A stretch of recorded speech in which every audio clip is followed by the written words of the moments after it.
Hello guys! Hello! This is for Earth Signs, Virgo, Capricorn, and Taurus. Welcome dito sa aking channel, Kapalaran 888. Welcome!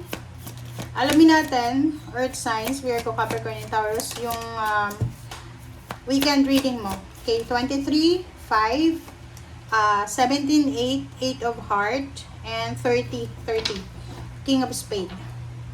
Okay, 23-5. Meron ditong Earth Signs, Virgo and Capricorn, Taurus. Okay? 3 signs sa inyo.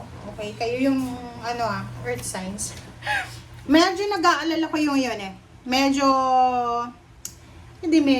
Talagang meron ko yung pinagdadaanan na problema. It's either wala ka ng trabaho, pwedeng nagugutom ka. Okay, this is serious Serious. Pwedeng nagugutom ka, nauuhaw ka, wala kang may bayad sa nirerentahan mo. Nag-aalala ka kung magtutuloy-tuloy pa ba to ng mga problema mo sa pera. Paki-comment sa comment section, Earth Signs, Virgo, Capricorn, Taurus, dun sa mga nagugutom ngayon, lalo na ngayon habang nanonood kayo. Okay? So, please comment down below. Another is, meron ka dito ang Queen of Hearts, 17-18.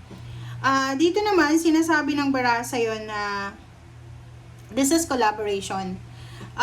Nakikita ko sa'yo dito na sinasabi sa'yo ng baraha na bago ka gumawa ng desisyon, importanteng desisyon, like life and death na decision making, like eto, pagpapakasal. Kung gusto mong magpakasal, kung gusto mong mag-asawa, magkaroon ng anak, lumipat ng bahay, mag-resign, kailangan pag-isipan mo ng mabuti. Okay? Etong 2 araw na ito, napaka-crucial niya. Napaka-importante niya, guys. Kasi, ang 2 araw na ito, sakop pa siya ng 25 eh. Today is 24 ba today? Wait lang guys, tingnan ko. Okay, 24 today. So, 25, 26. Ang 2 araw na yun, guys, is napaka-importante na yan. Kasi, mayroong mangyayari sa buhay nyo, especially yung Taurus and Capricorn, may mangyayari sa inyo na 7 years after, pababalik. So, like for example, kung may maghihiwalay, or sabihin na natin, kung may kaaway kayo kung may kaaway kayo, kapamilya, kadugo, or kung sino man sila, pag-isipan yung mabuti yung desisyon nyo sa 2 days na to, kasi, possible na 7 years pa kayo bago magkabate, bago mag-reconcile. Okay? So, eto, sinasabi ng baraha sa'yo na if you are planning to get married, maghanap ng trabaho, mag-launch ng business, make sure na humingi ka ng advice, guidance sa mga tao na same experience sa'yo. Lalo na sa kasal, pwedeng magle-level up yung relationship mo. Pwedeng from boyfriend, girlfriend, live-in, tapos magpapakasal na. You need to be careful dito You need to be careful. Maging careful tayo. Yung iba din, possible na meron kayo, especially yung Taurus and Capricorn, may mga wedding anniversaries, may monthsaries or whatever celebration man na isa-celebrate nyo ngayon.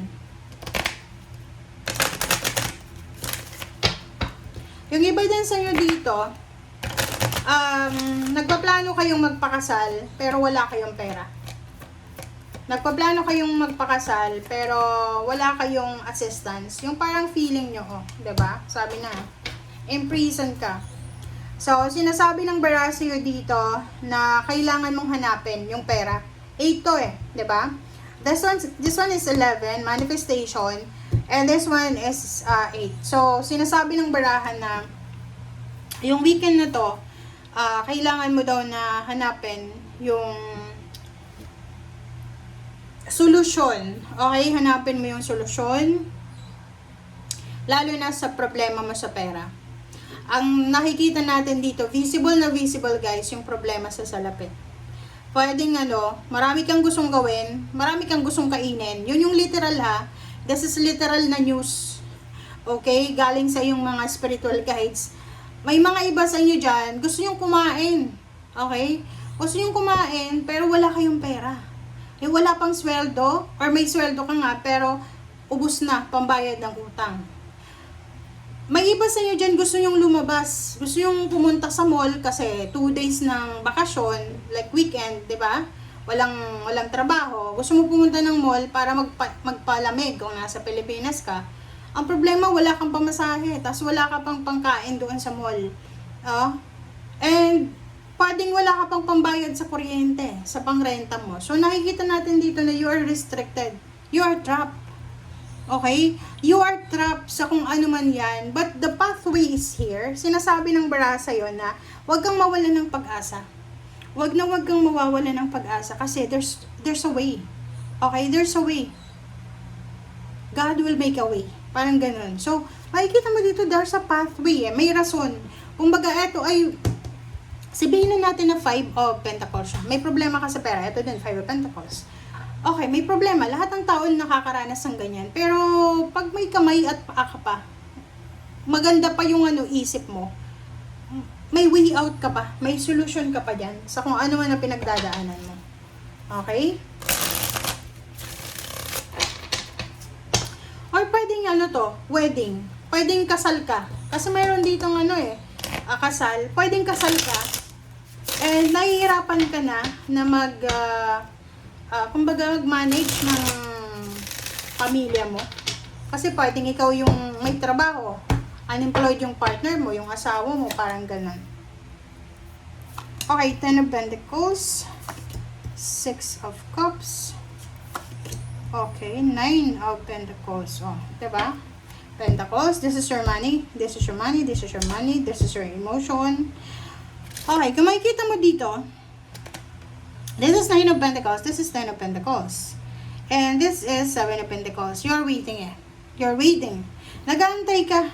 Nag-aantay ka ng kung kailan darating yung financial wish mo. Nag-aantay ka. Parang, okay, this is scenario. Ang scenario dito is yung buhay pamilya mo nakadepende sa'yo. Breadwinner ka ba? O ikaw lang yung nakapag-aral sa pamilya na nag-aantay yung buong pamilya mo sa'yo na because of you, magiging maayos yung takbo ng buhay mo. This is 4 of Cups Diba? Parang sinasabi na ikaw yung magiging rason, yung asenso mo, yung pagkakaroon mo ng pera, yung pagkakaroon mo ng financial stability, siya yung magiging rason para maging asensado yung pamilya mo. Meron din dito na earth signs na parang pagod na kayo. Pagod na kayo sa emotion nyo. Yung parang roller coaster. Masaya, malungkot, parang ganon. And nakikita ko sa'yo dito, kung babae ka na earth signs, Virgo, Capricorn, and Taurus.